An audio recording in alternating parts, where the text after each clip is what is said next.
If you have a smart speaker, you have access to the entire world of NPR and St. Louis Public Radio. All the latest news and all the captivating stories.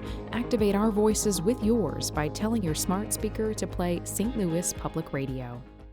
State Representative Phil Cristofanelli is in his third year in the Missouri House, and the St. Charles County Republican is dealing with some big issues, such as whether to institute an internet sales tax.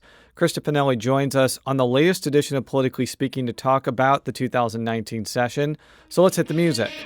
This is Politically Speaking, the longest-running episodic podcast about Missouri politics. It's a little complicated in Bolivar because there is a Parsons family there. But we also knew that it was important to make sure that we got to where we needed to go. You know, if you walk in a room and you're getting ready to make a decision and everybody in the room looks like you need to stop. And right now what happens in the United States Senate is as critical as anywhere else in the country. I really want the state to succeed. Well, we want everybody to know that we're all working together. I just worked hard to try to build my name where I didn't have the money. And welcome to Politically Speaking. I'm your host, Jason Rosenbaum, a reporter with St. Louis Public Radio. Joining us as our special guest today, all the way from beautiful St. Charles County, Phil Christofanelli, State Representative, 105th District. The first time on the show? This is my first. Yeah, this is going to be a scary time for you. You're going to be pummeled with horrible questions. Only partially kidding there. Before we start on the issues, for first-time guests, we always ask them what their district encompasses and also to give a little bit of a biographical sense of themselves. So the first question is, what is in your district and Sure. what cities, what's the boundaries? So I have central eastern St. Charles County. So I have the eastern portion of the city of St. Peters, and then I have some unincorporated St. Charles County south of the Page extension, which includes Harvester and Heritage neighborhoods. So how did you get involved in Missouri politics? I think from reading your bio, I think you went to school at Washington University. Is that correct? That's right. I went to WashU, got a political science degree, and I started getting involved in Missouri politics when I was in college. While I was still in college, I ran for the Missouri Republican State Committee, and I won a state committee seat when I was about 21 years old. And I stayed involved in Missouri politics in the form of campaigning and helping people run for office for about 10 years. Now, I did leave in between running for office and being on the state committee to work in Washington, D.C. I was a press secretary for a member of Congress for 3 or 4 years. Which one? I worked for Representative Dan Benishek, who has since retired. He was Northern Michigan's congressman and came in on the Tea Party wave, term limited himself, and then went back home. Did he represent the Upper Peninsula? He did. I had to spend many a chilly election season up in the Upper Peninsula trying to help him win his targeted swing seat. I always wondered if people actually lived there or whether it was just a place where people had vacation homes or probably a combination of both. Yeah, there are a number of people that live there, believe it or not. It is extremely cold. And it's weird. They're kind of a strange – there's a Finnish population, and they have this strange combination of a Canadian and Finnish accent.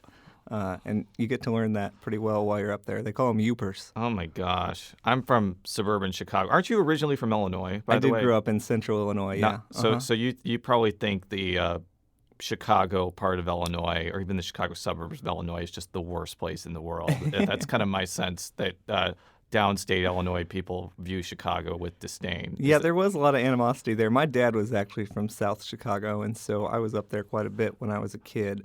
Like the south side of Chicago? That's right. Chicago Heights is where all the Italian immigrants lived in the Chicago area for quite some time, and that's where my dad grew up. My wife is actually from the southwest side of Chicago. And a funny story, actually, when we first met, I tried to claim I was from the actual city of Chicago, and she was like, no, you're not. And she was right, because I'm from Buffalo Grove. But enough about our bios. I want to talk about a few issues today. Sure. A couple that we haven't really talked a lot about on the show. One of the guest committees that you're on is a committee dealing with the possibility of internet sales tax. Is that correct, first of all? Yeah, that's right. I'm on the Ways and Means Committee, and we did create a subcommittee to specifically look at the Wayfair decision and how we might implement that in the state of Missouri. Explain what that is, because Sure. I think that's shorthand for a Supreme Court case that has had a lot of reverberations in state governmental policy. Explain what it is. Absolutely. The Wayfair decision came down, I want to say, last year, and it dealt with the state of South Dakota. And South Dakota wanted to collect sales tax from out-of-state vendors that were selling products into their state. Traditionally, you had to have an economic nexus in the state in order to collect those sales taxes. But they took it all the way up to the Supreme Court, and the Supreme Court said that you do not have to have an economic nexus anymore. And what is an economic nexus? When I think of nexus, I think of the pro wrestling stable that was around in 2010. But what is it in relation to this issue? Sure. It is some brick and mortar building. So, for instance, we were collecting sales tax on Amazon and Walmart in the state of Missouri, even though that they are headquartered outside of the United States and they were selling online products into Missouri because they had a number of brick and mortar stores and Amazon had distribution centers. So they had an economic nexus in the state of Missouri, and we were able to collect our sales tax because of that. Now we don't need that anymore, but we still do have to pass a law that would allow us to collect those taxes on entities that don't have that economic nexus. Is there any estimate, let's say they end up passing a law that allows for the collection of sales tax. Is there any estimate on how much revenue would A, go to Missouri, and B, go to local communities? Sure, and that is it's dependent on how we implement that sales tax law, and that is a lot of the part of the debate that we have been engaging in the subcommittee, because there are proposals that would result in more money for the state. There are proposals that would result in more money for the localities, and it depends on how you implement them. But the bottom line estimate for the state of Missouri's cut will probably be $50 to $100 million a year. A year. And then I guess the localities it would depend on how much high their sales tax is, right? Yes. So a topic that I love to discuss is the proliferation of special taxing districts across the state of Missouri. That was one of the things that I passed in my first couple of years, is the tax map that would track all of these special taxing districts. And if you do, in fact, have a number of these districts and it's pushing your sales tax rates at the local level up pretty high, if we did something like a streamlined sales tax where the vendors would appropriate all the money to those special taxing districts, then the places like Kansas City and St. Louis that have a lot of them would be getting more of that money than if we just did a flat sales tax across the state of Missouri. So I sense from talking with some other legislators on the Republican side that there's kind of two mindsets, not only with this, but also like video slot machines and also sports betting. Some people want to take the revenue from that and actually use it for programs and services. Others want to basically cut taxes and essentially use this money as a means to fill in the gap when they cut taxes. As somebody who's followed you for a while, I think you're more of the mindset of B than A. Is that fair to say? Yeah, that's definitely fair. And, the sports betting and video lottery is a little different than the sales tax increase. Those are new programs, and they're more of like a luxury tax that we would put upon gambling, essentially. But with the sales tax, if we were just to pass the internet sales tax, what we would be doing is a $50 to $100 million tax increase, and that's really not why I ran for office. I think there's a lot of reasons why we may do the internet sales tax. It brings parity between the brick and mortar businesses and the folks that are shopping online, and you want that to be a fair and level playing field. But I'm not interested in imposing a new multi-million-dollar tax on Missouri residents. So this is a clip that I have from December 2018 from Governor Mike Parson. It was kind of a discussion of his workforce development agenda, and then more specifically, the expansion of the state funding into pre-K or early childhood education. The reason I'm bringing this up is he mentions internet sales tax in the Wayfair decision in this particular soundbite. Could it possibly be like raising cigarette taxes or something? It would probably require a statewide vote or something like that. But how about cigarette tax increase for early childhood education? You know what? I think you put everything on the table that's out there, possibly. I mean, you got the Wayfair Act that's coming up pretty quickly. That's a stream of revenue. And you know how it's going to be. Everybody's going to want a piece of that. And that's internet taxes, by the way. Right. Internet taxes on that exactly is what it is. And that's really a tax that's just making it fair for Missouri businesses, to be able to collect that. But I'll go back to it, to the early childhood development side of it. We got to figure out a solution for that, because that's if you really want to change society for a lot of people, then it's going to be with the kid side of it. I mean, we just can't keep trying to fix problems with people that, frankly, that's 60 years old. I just don't think you're going to change much there. I'm fully cognizant of the fact that $50 to $100 million is not going to be enough money to significantly impact expansion of pre-K throughout the state. That probably is going to be a drop in the bucket. But what do you think of the governor's statement that may be part of the funding source for that particular program? Well, it sounded like he just listed a number of potential funding sources, and there's been a lot of speculation as to what that Wayfair money could go to. But my inclination is looking at, the conservative caucus in the state Senate and where the general population of the House is. I would say that there's probably not going to be a passage of Wayfair if it is not automatically paired with income tax cuts. And it would have to be income tax cuts, I would think, because I'm not really sure what else you could cut. You could cut the state sales tax if you were so inclined, but I think there's a general philosophy among conservatives in the legislature that we need to move away from a production-based tax system and move towards a consumption-based. Is there any sense of whether there's actually going to be movement on the Wayfair decision, internet sales tax this year, or do you think this might be a 2-year debate and this might be a next year thing?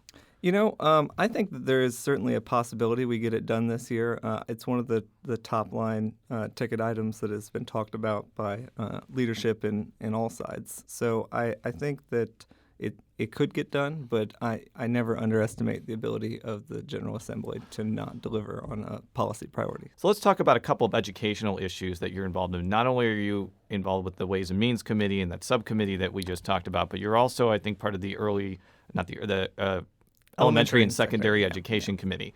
And one of the bills that you have sponsored that I would assume would go through that committee is education savings accounts. That's right. So tell me what that actually is, because this is something that got brought up a couple of years ago. I think that actually former Governor Greitens mentioned it. Obviously, Governor Greitens is no longer there, sure. but I think that there's still some appetite for the idea. So just explain what it Absolutely. would do. And not only would it go there, it already has. And it's come out of education and is in rules, will come out of rules later today. And what an education savings account, or empowerment scholarship, as my bill calls them, it's a program that exists currently in 34 states across the country. And it is a grant to a student who's struggling in their given school environment that their parent can use to go out and find them an alternative education solution. And so the way my bill is structured is that there's going to be education assistance organizations, which are private groups that will go out and collect donations up to $50 million from across the state of Missouri. And they would use that to offer the scholarships up to $6,200, which is the state adequacy target. And then for those donations, the donors would be able to claim 100% refundable tax credit from the state up to 50% of their overall tax liability. And so the parent who receives a scholarship could use that for private school tuition. They could use it for tutoring. They could use it for extracurricular support. They could use it for supplies, whatever it takes to get that kid the education that we have promised them as a state. That's what the purpose of these empowerment scholarships are. Is there any limit to the income level that you would need to qualify for this, or could anybody qualify for this? States have implemented these programs in a variety of ways across the country. Some of them do have a means testing, if you will.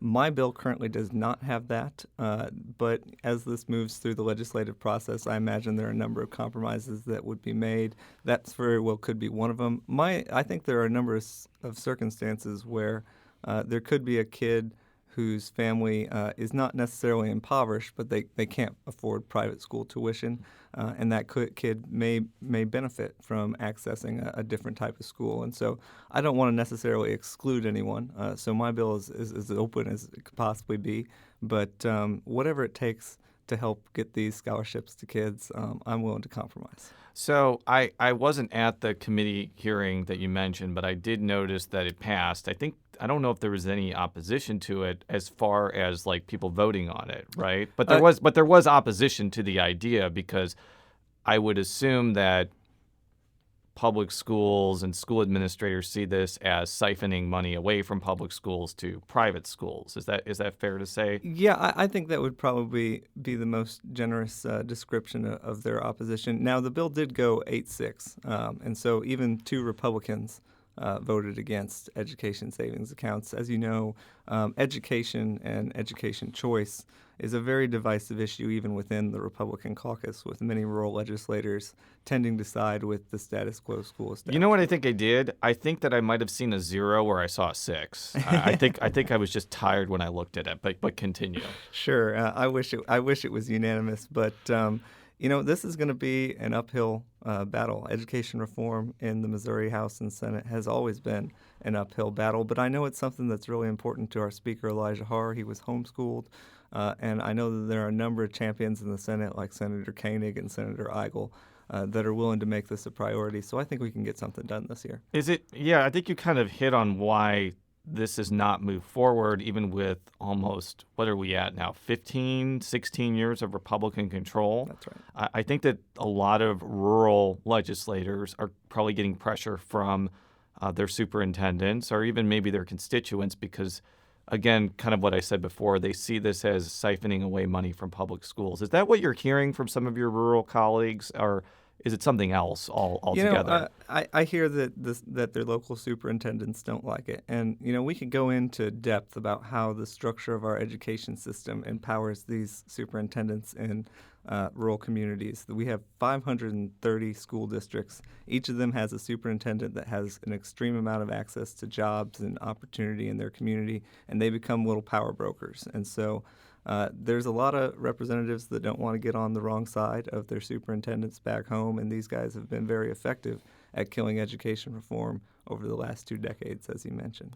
One of the things, when we had Representative Dottie Bailey on the show, we talked about something different, kind of scholarships for special needs kids.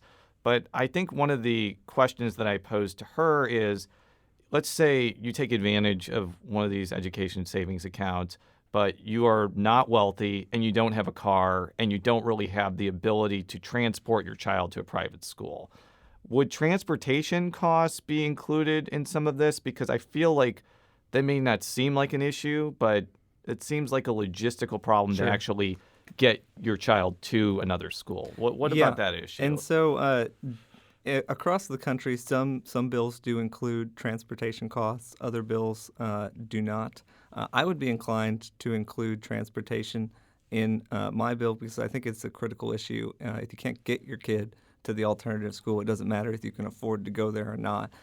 And so right now, it does not explicitly say that you could use them for transportation, but that's something that I'm totally open to. But the maximum that you could get is $6,200. Is that correct? Yes, that's the state adequacy target. Yeah. Okay. But I think a lot of private schools cost a lot more than $6,200, right? The high schools in the St. Louis area most certainly do. But the K through 12 schools, you'll find that $6,200 is actually more than sufficient to get your kid into a private K through 8 school throughout most of the state of Missouri. So let's shift to another issue that has elicited no opposition or debate, and that's the expansion of charter schools. There was legislation that also went through the committee that you're on that would do a number of things regarding charter schools. Just explain some of the big points before we talk about the debate over it. So right now we only have charter schools in a very narrow portion of St. Louis and Kansas City. And typically you have to be in an area with an unaccredited school district, and then there has to be a level of parental support and sponsorship in order to make those charter schools. So this would expand charter schools a little farther. I think in Representative Raber's bill, the limits right now are any city of greater than 30,000 and any first-class charter county. So that would be the big ones like St. Charles and St. Louis County and Jackson County. And so Charter school expansion powers parents with an opportunity. If they don't feel their school district and their local school is serving their kids' needs, they can form together. And if they can get 500 people to say we need a new school, they can form a charter. That charter will have a board that governs the school, and that board would be independent of the local school authority and provide parents with an alternative choice to give kids the education they deserve.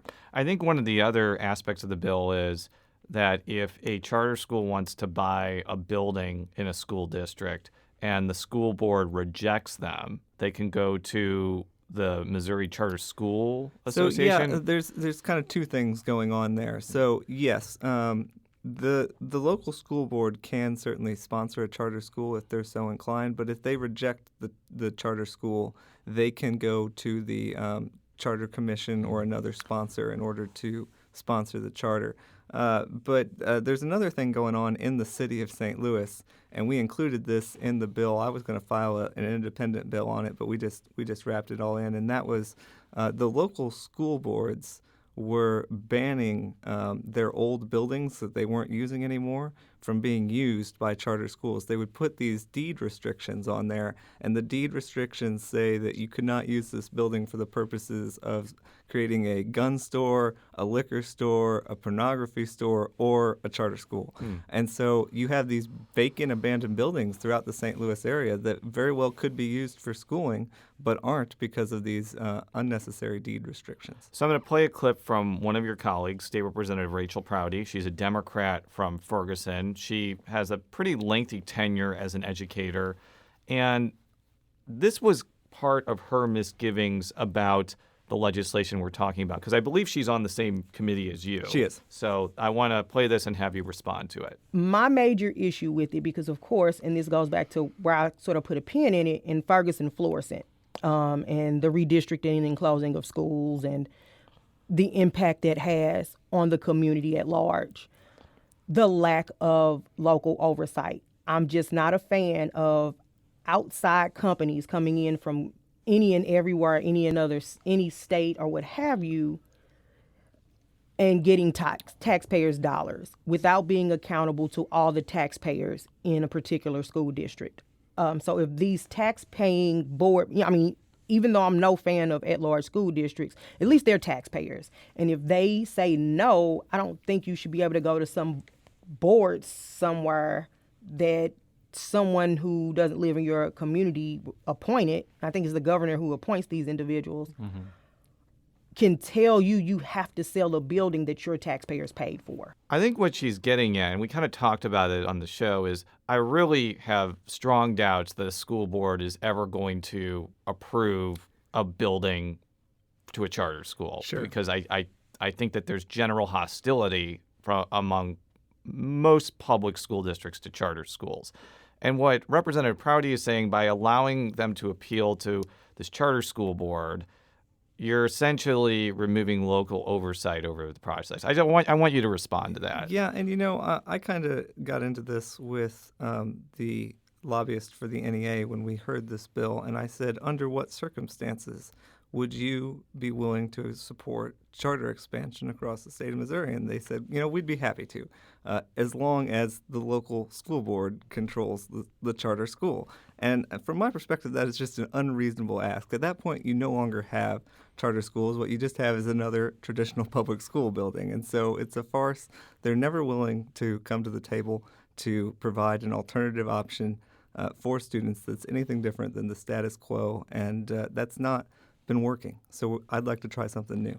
Do you think that there is a desire in St. Charles County, which has, I guess, five or six school districts, they're all pretty good, to have charter schools there? It seems like it doesn't really seem like there's a high demand for charter schools in St. Charles County. Maybe I'm wrong. I don't live there. So you are absolutely right. I live in Francis House School District. It's one of the best school districts in the state.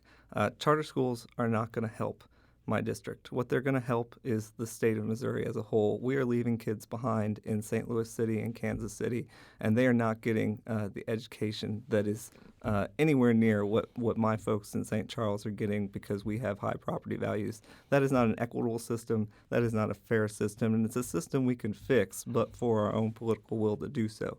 And that's why I've sponsored these bills. I believe very firmly in education choice for my entire life. It's part of the reason that I ran for office, and that's why that I've been working so hard to get both charter school expansion and education savings accounts done this year. Where do you think, if this bill passes, where do you think charter schools would end up being set up? Because I have some doubts that they would gravitate to the rural areas just because there's just not a lot of people there. No. I don't really think that charter schools would be set up in where I live, Maplewood, Richmond Heights, because that school district is pretty well established. Where do you think that this bill would effectuate the expansion of charter schools if it ends up passing? Sure. Yeah, you have to have a certain population density for this to be viable, and I think that mostly in suburban St. Louis and Kansas City, where you have struggling or failing schools, is where you'll see most of the charter schools pop up. So let's get to the fun part, initiative petitions. I have really found that there are few issues this session that have evoked more emotion, one side or the other, than the initiative petition process. So your bill is raising the threshold for constitutional amendment. Is that correct? Yeah, absolutely. And, a lot of states across the country set a pretty high bar before they change their state constitution. Right now, ours is only at 50%. I filed a bill that would make it 2/3. And I think that if you're going to change your foundational document, that it should be done with a broad level of public support. Now, this is actually something I brought up with Senator Eric Burleson, because I think that he has proposed somewhat similar of a measure. I know a lot of Republicans are upset about Amendment 1, Clean Missouri, which we're going to talk about in a minute. And there are things in that measure that I think Republicans would want to put back up for a vote and try to repeal, like the redistricting portion. If this ends up passing and you don't end up, I know we're going to get to this in a minute because I think you will probably bring that to voters before something like this. But if you find something objectionable in the Constitution, you want to repeal it, wouldn't that make it more difficult to do that? Most certainly, yeah. If my bill were passed, and then keep in mind, it would also have to go to the ballot and be voted. But if that were enacted before we wanted to change anything that came about because of Amendment 1, then we'd have to reach that 66% threshold to do it. What do you think about some of similar bills of raising the signature count? Because I think right now you need a certain amount of signatures in 6 of the 8 congressional districts. Some want to make it 8 out of 8, which would, I think, make it more difficult to get things on the ballot. What do you think of that idea? Well, I think that there's a lot of merit in making sure the entire state has a say in any sort of ballot proposition that goes on the ballot. Right now, if you have 6 to 8 congressional districts, keep in mind, the Congressional District 1 is pretty much the entirety of the city of St. Louis and nobody else. So they could theoretically be left out of a signature gathering petition if we don't change this. How realistic do you think it is that there's going to be movement on this? Because obviously, this is kind of in reaction to a number of left-of-center initiatives that passed, although I wouldn't call medical marijuana left-of-center. I think a lot of Republicans supported that. So I think that that's kind of a misnomer, but certainly Clean Missouri, certainly other things as well. But I think that there may be some right-of-center groups that don't like this either because they've used initiative petitions to get things on the ballot too. What do you think the pathway is for this particular bill? I think it's going to be tough. As you mentioned, there are a number of conservatives that want to use ballot propositions to advance some of their ideas. Some will say that we would never have had the Hancock Amendment if we did not have a ballot proposition. We'd never have term limits if we did not have ballot propositions. And so there's a lot of hesitancy both on the left and the right to limit the amount of propositions that are out there. And I think any sort of ballot proposition reform faces a steep hill in the legislature. Well, let's talk about something that faces a less steep hill, and that is the aforementioned Amendment 1, Clean Missouri. I mention that as kind of a wind-up because I think that there's widespread dissatisfaction with Amendment 1 among Republicans. And I think if there was a vote taken in the House and Senate today, a lot of it would be put back on the ballot without any trouble. But as we've done in other shows, let's split this into the 2 sources of consternation, the Sunshine Law part and the redistricting part. And I've explained this on other shows. what the sunshine part of Amendment 1 says is that legislative emails are open records. There was a controversy for about 10 years that where the House and Senate administrators contended that legislative emails were not open records. Sure. After Amendment 1, they are. But there's nothing in Amendment 1 that says that you can't restrict legislative emails. That is a statutory thing. And I think that the conflict right now is how far do you go? Like, there was something that passed out of the House, which we've talked about on other shows, that restricts not only constituent emails, but also like legislative decision-making, quote unquote. Sure. What was kind of the mindset about where Republicans went on that? Because it's obviously caused a lot of controversy among reporters and also the general public. My position has always been this, and that is I do not care if folks want to sunshine and read my emails. I do care if they want to read my constituents' emails to me, because I have constituents that reach out to me for a number of very personal reasons, things that are going on in their family, their life, their job, things that their political positions that may be unpopular with their employer or with their neighborhood. I want to make sure that those are not made publicly disclosed. And so I think that there needs to be adequate protections for constituent privacy in any sunshining of a legislator's emails. I also think that there's a lot of merit to having a deliberative process exemption for conversations that legislators have between one another. And if you believe that our society has become too partisan and that there's no real compromise that happens in the legislature, what happens when you make the off-the-record conversations that legislators have between one another publicly available? And I think that everybody retreats back into their outward persona, their public image of intensely partisan and at one another's throats. And I don't think that that really benefits civil discourse, and I don't think it benefits compromise in the legislature. So I think that much like in the federal government, where FOIA has a deliberative process exemption and they have a constituent privacy exemption, I think that our laws should mirror that. Let's I've mentioned this in other shows. I don't think reporters are unbiased observers here. I think in general we advocate toward being able to get as much information as possible. So Sure. I think we have to acknowledge That's your job. That's our job, and I think we have to acknowledge that there is, I don't want to say a bias, but you can call it a bias. I don't care, because I think that we have to be upfront about this. Right. So for the constituent part, and I've said this before, I don't really want to read your constituent emails between actual everyday citizens and you. Like, why would I write an article about that? There's no Sure. news value. There's also like journalistic ethics parts about like, printing something of a regular person that's not a public figure.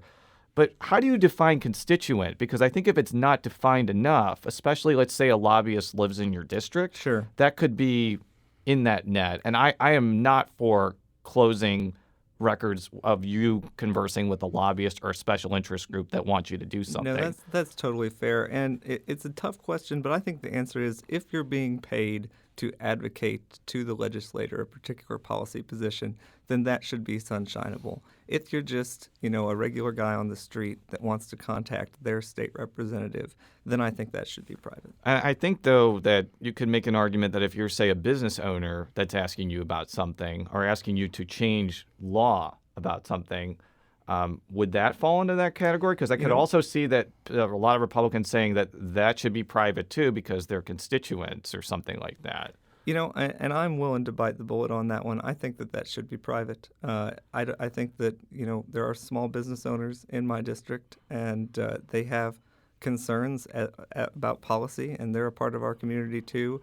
And I don't think that necessarily their public their positions on issues should be made publicly disclosed, because just as I'm interested in protecting the employee who maybe have an opinion that's unpopular with his employer, sometimes employers have opinions that are unpopular with their employees, and I don't think that they should be chilled from contacting their legislator about those under fear that it could end up in the Post-Dispatch. Now, going to the deliberative process, and you kind of mentioned your reasoning for that, I just don't see that type of conversation and discourse to be as sensitive as constituent information. And I'm really having a hard time figuring out, like, how it reaches that same level as, like, Citizen X writing to you. Like, you talking to another legislator, even though I understand what you're saying, and I'm fully cognizant that if you don't leave that unexempted, that a lot of you are not going to send emails and you're probably just going to talk face to face. Sure. We got to be just honest about that, because that's what happens in the executive branch.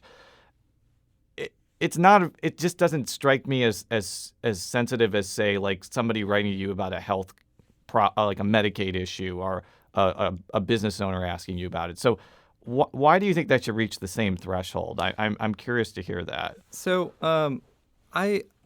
it's most certainly true that most legislators just talk to each other one-on-one, but occasionally there are discussions within the caucus, and those discussions can happen over email, and they can be very personal, and they can be a lot of people sharing their own life experience that they may not want to share with the public at large, but they may want to share within their caucus. And, when you're in a legislature, you start, the folks that you're serving with tend to become like family to you. And sometimes families fight, and sometimes families share things between each other that aren't great to put out for public consumption. And so I think that sometimes there are internal caucus discussions that it is meritorious to consider private.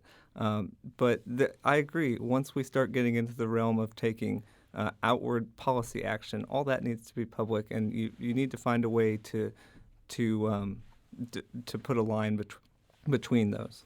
Let's talk about what I think is really driving the upsettedness over Amendment 1, and that's the changes to the state legislative redistricting.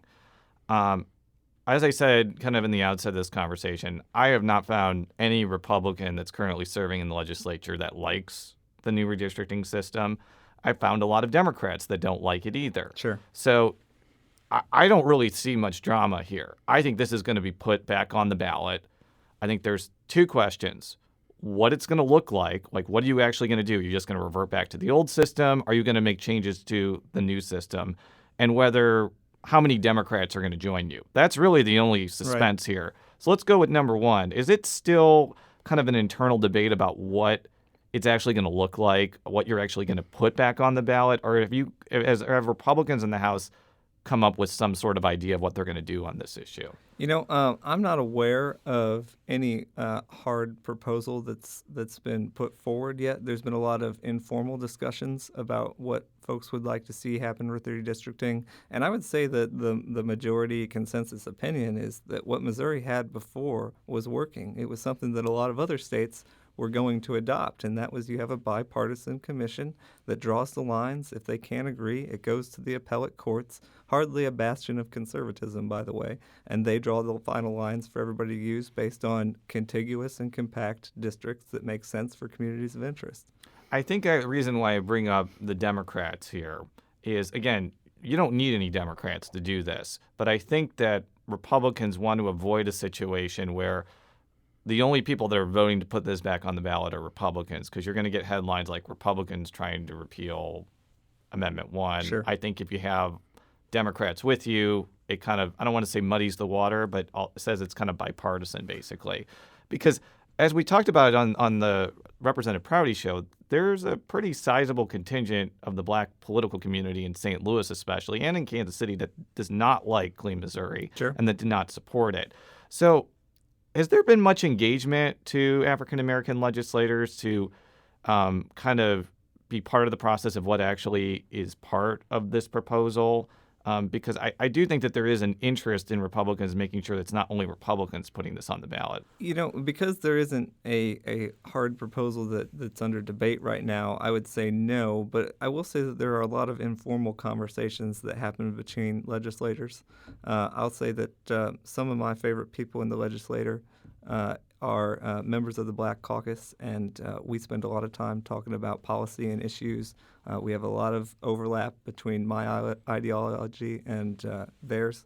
And so I think this is one of those areas of bipartisan interest, and I think that if there is a a fix to redistricting that comes through the legislature, that it will include some support from that community. And this is the question I always bring up on this topic, because I understand the reasoning, but I could also see a scenario where you put something back on the ballot that reverts back to the old redistricting system, and it just fails just because people are like, well, we just voted on this. Why are we voting on it again? We like the new system better. Like, I could definitely see that outcome happening, and then all of what we're talking about is kind of just a philosophical exercise until it happens. Like, how confident are you that voters are actually going to go back to the old system? Because even if we discuss the pros and cons of it, I think that there may just be kind of a philosophical aversion to, essentially reversing something that the voters approved. What's your thought on that? Now, I'll tell you that in my conversations with just folks on the street, if you explain the redistricting changes to them, they tend to prefer the old version. And that's not just anecdotal evidence.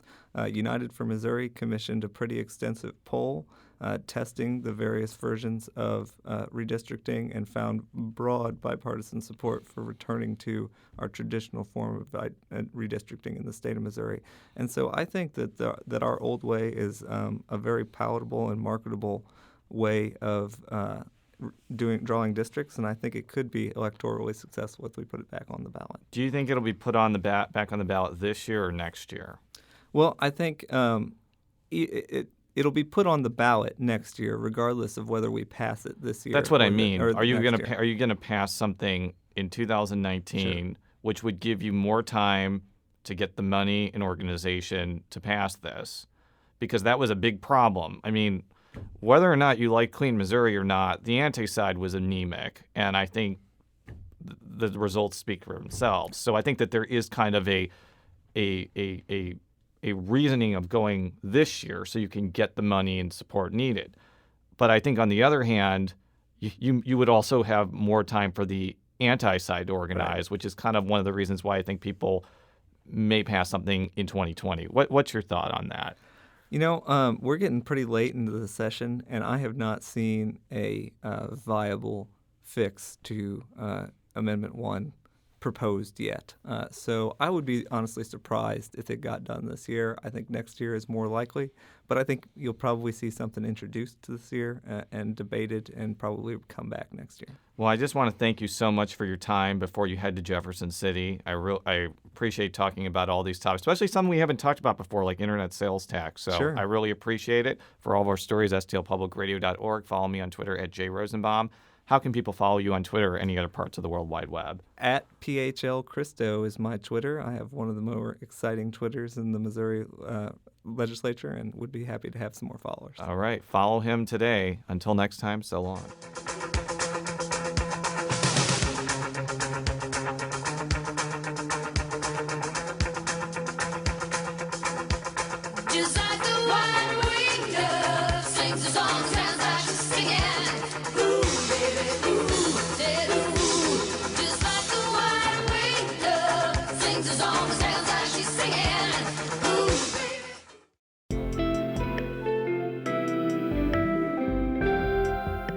The Gateway brings you the day's news each weekday from around the St. Louis region and the state capitals in Jefferson City. Our schools are accredited. We don't need this bill. And Springfield. How many more years must pass before lawmakers see time is of the essence? I'm Abby Larico. Join me each weekday for The Gateway on the STLPR app or wherever you get podcasts.